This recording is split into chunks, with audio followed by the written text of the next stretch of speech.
Hello everyone, welcome back to my YouTube channel. This is Satyavrot Virat. I hope you guys are doing well. So ଆଜିର ଭିଡ଼ିଓରେ ଆମେ ଦେଖିବା LTR PCM and CPZ ର document verification କେବେ ରହିବ ଆଉ final merit list ଏଟା ଡେଟଟା କେବେ ସୁଦ୍ଧା ଆସିବ।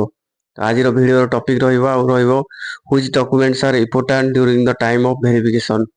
ତ ଭେରିଫିକେସନ ଟାଇମରେ ଡକୁମେଣ୍ଟ କେଉଁ ଡକୁମେଣ୍ଟ ସବୁ ରହିବ ଆଉ ଯେଉଁମାନେ କି ଷ୍ଟେଟ୍ ବିଇଡି ଅଛନ୍ତି ଆଉ ଯେଉଁମାନେ କି ବାହାର ବିଇଡି ଅଛନ୍ତି ଆଉ ଯେଉଁମାନେ ସେଣ୍ଟ୍ରାଲ ୟୁନିଭର୍ସିଟିରେ ଯେଉଁମାନେ ବିଇଡି କରିଛନ୍ତି ସେମାନଙ୍କ ପାଇଁ କ'ଣ ଡକୁମେଣ୍ଟ ସବୁ ରହିବ ତ ସେସବୁ ଉପରେ ଆମେ ଆଜିର ଭିଡ଼ିଓରେ ଆମେ ଡିସ୍କସନ୍ କରିବା। ତ ଦେଖନ୍ତୁ ଯେଉଁ LTR PCM CPZ ର ଯେଉଁ ଭେରିଫିକେସନ ଆଉ ଫାଇନାଲ ମେରିଟ ଲିଷ୍ଟର ଡେଟ୍ ତ ଡିଭି ପାଇଁ ଯେଉଁ ଡେଟ୍ଟା ଏଇଟା ପାଖାପାଖି ଆମର ଦେଖନ୍ତୁ 20 ପରେ ଆସିବାର ଚାନ୍ସେସ୍ ରହୁଛି। ଯେହେତୁ 22 ତାରିଖ ପର୍ଯ୍ୟନ୍ତ ସେପ୍ଟେମ୍ବର 22 ଯାଏ ସବୁ କ୍ୟାଲେଣ୍ଡର ରହିଛି OSSC ର ସବୁ ଏକ୍ଜାମ କ୍ୟାଲେଣ୍ଡର ସବୁ ଆକ୍ଟିଭିଟି ସବୁ ରହିଛି। ତ ସେଥିପାଇଁ 22 ତାରିଖ ପରେ ଆସିବାର ସମ୍ଭାବନା ଅଧିକାଂଶ ରହୁଛି। କିନ୍ତୁ ଯଦି ଆମେ ଦେଖିବା 15 ତାରିଖ ପରେ ଆମର ଆସି ବି ଯାଇପାରେ। ଆଉ DO ଅଫିସରେ ଯେହେତୁ ଏବେ ସବୁ ଆମର ଟ୍ରାନ୍ସଫର କାମ ଚାଲିଛି ତ ଯଦି DO ଅଫିସରେ ଭେରିଫିକେସନ ହବ ତ ପ୍ରୋବ୍ଲେମ ହେଇପାରେ। ତ ସେଥିପାଇଁ ବି ଏଇଟା ଗୋଟେ ଲେଟ୍ ହେଇପାରେ ଯେହେତୁ ଏବେ ଡିଷ୍ଟ୍ରିକ୍ଟ ଇଣ୍ଟର ଡିଷ୍ଟ୍ରିକ୍ଟ ଟ୍ରାନ୍ସଫର କାମ ଚାଲିଛି ଏବେ ସବୁ DO ଅଫିସରେ କାମ ବହୁତ ରହୁଛି। ତ ସେଥିପାଇଁ ଟିକେ ଲେଟ୍ ହେଇପାରେ 15 ତାରିଖ ପରେ ବି ବାହାରିପାରେ ସମ୍ଭାବନା ରହୁଛି। ଆଉ 22 ତାରିଖ ପରେ ଆସିବାର ସମ୍ଭାବନା ବେଶୀ ରହୁଛି। 22 ତାରିଖ ପରେ ସିଓର ଆସିଯିବ, 22 ରୁ 30 ଭିତରେ ଆସିଯିବାର ଚାନ୍ସେସ୍ ରହୁଛି। ତ ଆମର ଫାଇନାଲ ମେରିଟ ଲିଷ୍ଟ ଯେଉଁ ଭେରିଫିକେସନର ଯେଉଁ ଡେଟ୍ଟା ଏଇଟା ଆସିବାର ରହୁଛି ଆଉ କେଉଁମାନଙ୍କର କେତେ ଆମର ଡିଭିରେ କେତେ କଟ୍ ଅଫ୍ ଯିବ ସେସବୁ ଉପରେ ଆମେ ଜାଣିପାରିବା। ଆଉ PCMର ରିଭାଇଜ ଆନ୍ସର କିଟା ତ ସେଇଟା ଆସିଯିବ ଆ ଭିତରେ। ତ ଏଇ 10 ତାରିଖ ଭିତରେ ଆସିଯାଇପାରେ ରିଭାଇଜ ଆନ୍ସର କି PCMର। ତ ସେଇଭଳି ଦେଖିବା which documents R important during the time of verification. ଦେଖନ୍ତୁ ଯେଉଁ ଭେରିଫିକେସନ ଟାଇମରେ ଯେଉଁ ଆମର ଯେଉଁମାନଙ୍କର ଗଭର୍ଣ୍ଣମେଣ୍ଟ ବିଇଡି ସେମାନଙ୍କର କେବଳ ସବୁ ସାର୍ଟିଫିକେଟ 10th ରୁ ବିଇଡି ଯାଏ ଯେତେ ସବୁ ସାର୍ଟିଫିକେଟ ରହିଲା ସେଇଟା, ଆଉ ରହିଲା ଆମର କାଷ୍ଟ ସାର୍ଟିଫିକେଟ। ଆଉ ଯେତେବେଳେ ଭେରିଫିକେସନ ଡେଟ୍ ଆସିବ ସେତେବେଳେ ଟାଇମରେ ଆପଣମାନେ କ୍ୟାରେକ୍ଟର ସାର୍ଟିଫିକେଟ ବାହାର କରିବେ, ସେଥିରେ ଲେଖିଦେଇଥିବ ତ କ୍ୟାରେକ୍ଟର ସାର୍ଟିଫିକେଟ। ତ ଏସବୁ ଦରକାର, ବାକି ଆଉ କିଛି ଇମ୍ପୋର୍ଟାଣ୍ଟ ନାହିଁ। ତ ଏତିକି ଡକୁମେଣ୍ଟ ଯାହାର ଥିବ ଗଭର୍ଣ୍ଣମେଣ୍ଟ ବିଇଡିର ତ ସେମାନଙ୍କର ହେଇଯିବ। ଆଉ ଯେଉଁ ଆପଣମାନଙ୍କର ବିଇଡିର ଯେଉଁ ପ୍ରୋଭିଜନାଲ ସାର୍ଟିଫିକେଟ ଥିବ ସେଇଟା ଦେଖେଇଲେ ଆପଣଙ୍କର ହେଇଯିବ, ସିଲେକ୍ସନ ହେଇଯିବ, ଭେରିଫିକେସନ କ୍ଲିୟର ହେଇଯିବ। ସେଭଳି ଯଦି ଆମେ ଦେଖିବା ଯେଉଁମାନେ କି ଆଚାର୍ଯ୍ୟ ନାଗାର୍ଜୁନ ୟୁନିଭର୍ସିଟିରେ ବିଇଡି କରିଛନ୍ତି ତ ସେମାନଙ୍କର ଦେଖନ୍ତୁ NCT ରେକଗ୍ନାଇଜେସନ ସାର୍ଟିଫିକେଟ ଆଫିଲିଏସନ, ତାପରେ ଏଇସବୁ ଜିନିଷ ସବୁ ଆପଣମାନଙ୍କର ଦରକାର, ଏଇସବୁ କ୍ଲିୟର ହେବା ଦରକାର। ଆଉ OPTRMS ସାଇଟ୍ରେ ଆପଣମାନେ NCT ରେକଗ୍ନାଇଜେସନ ସାର୍ଟିଫିକେଟ ବାହାର କରିଥିବା ଦରକାର।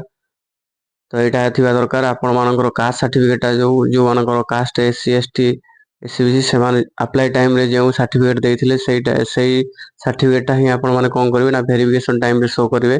ତ ସେଇଟା ରହୁଛି ଇମ୍ପୋର୍ଟାଣ୍ଟ ରହୁଛି। ଆଉ ଆପଣମାନଙ୍କର ସାର୍ଟିଫିକେଟ, ଆପଣମାନଙ୍କର ପ୍ରୋଭିଜନାଲ ସାର୍ଟିଫିକେଟ ସେଇଟା ବି ଦେଖେଇବେ। ଯାହାର ସାର୍ଟିଫିକେଟ ଆସିନି ସେଇଟା ଚଳିବ, କିନ୍ତୁ ପ୍ରୋଭିଜନାଲ ସାର୍ଟିଫିକେଟ ଆପଣମାନେ ଭେରିଫିକେସନ ଟାଇମରେ ଦେଖେଇବେ।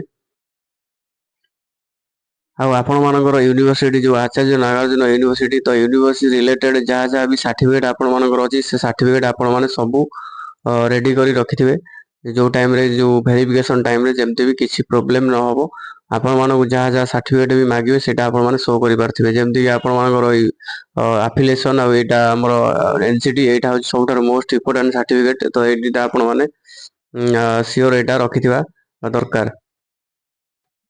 ସେଇଭଳି ଯେଉଁମାନେ କି ଆପଣଙ୍କର ଯେଉଁମାନେ ବାହାର ୟୁନିଭର୍ସିଟି ଯେଉଁମାନେ କି ସେଣ୍ଟ୍ରାଲ ୟୁନିଭର୍ସିଟିରେ କରିଛନ୍ତି ତ ସେମାନଙ୍କର ଷ୍ଟେଟ୍ ୟୁନିଭର୍ସିଟି ଭଳି ଏତେ ସାର୍ଟିଫିକେଟ କୌଣସି ଦରକାର ନାହିଁ। ତଥାପି ଆପଣମାନଙ୍କର ଯଦି ବି କାହାର ରହୁଛି ଡର ରହୁଛି କାହାର, ତଥାପି ଆପଣମାନେ ବି ବାହାର କରି ଦେଇଥାନ୍ତି। ଯେଉଁମାନେ କି ସେଣ୍ଟ୍ରାଲ ୟୁନିଭର୍ସିଟିରେ କରିଛନ୍ତି ସେମାନଙ୍କ ପାଇଁ ଏତେ ମ୍ୟାଣ୍ଡେଟୋରୀ ନୁହଁ ଯେ ଆପଣମାନଙ୍କର ଆଫିଲିଏସନ ତ ଅଲରେଡି ଥିବ NCT ଏସବୁ ବାହାର କରିବା ପାଇଁ, ତ ଏଇଟା ଏତେ ମ୍ୟାଣ୍ଡେଟୋରୀ ନୁହଁ ଯେହେତୁ ସେଣ୍ଟ୍ରାଲ ୟୁନିଭର୍ସିଟି। ତଥାପି ବି ଯଦି ଆପଣମାନଙ୍କର ବାହାରି ପାରୁଛି ତାହେଲେ ଆପଣମାନେ ସେସବୁ ବାହାର କରି ଦେଇଥାନ୍ତୁ, ରେଡି ରଖନ୍ତୁ। ତ ଆଉ ଯଦି କାହାର ରିଲେଟେଡ୍ ରହୁଛି ଡକୁମେଣ୍ଟ ଭେରିଫିକେସନ ରିଗାର୍ଡିଂ କିଛି ବି ଯଦି ଆପଣମାନଙ୍କର ରିଲେଟେଡ୍ ରହୁଛି ତ ଆପଣମାନେ ମେସେଜ କରନ୍ତୁ, କମେଣ୍ଟ କରନ୍ତୁ। ଆପଣମାନେ ସେ କମେଣ୍ଟରେ ମୁଁ ଆନ୍ସର ଦେବା ପାଇଁ ସମସ୍ତଙ୍କର ଆନ୍ସର ଦେବା ପାଇଁ ଚେଷ୍ଟା କରିବି। ତ ଯେମିତିକି ଆମ ଟାଇମରେ ଯେମିତିକି ଦେଖନ୍ତୁ ଯେଉଁ ଡକୁମେଣ୍ଟ ଭେରିଫିକେସନ ହେଇଥିଲା ସେଇ ଟାଇମରେ ଅଧିକାଂଶ ପିଲା OSTT କ୍ୱାଲିଫାଇ କରିନଥିଲେ, ଯେଉଁଟା 2021 ସମୟରେ। ତ ଅଧିକାଂଶ ପିଲା 2021ରେ OSTTରେ ହିଁ ସେମାନେ କଟି ଯାଇଥିଲେ, ଯେହେତୁ OSTTରେ କ୍ୱାଲିଫାଇଂ ମାର୍କ ଥିଲା SCBC ପାଇଁ ରହିଥିଲା 75 ଆଉ ଜେନେରାଲ କ୍ୟାଣ୍ଡିଡେଟ୍ ମାନଙ୍କ ପାଇଁ 90 ଥିଲା।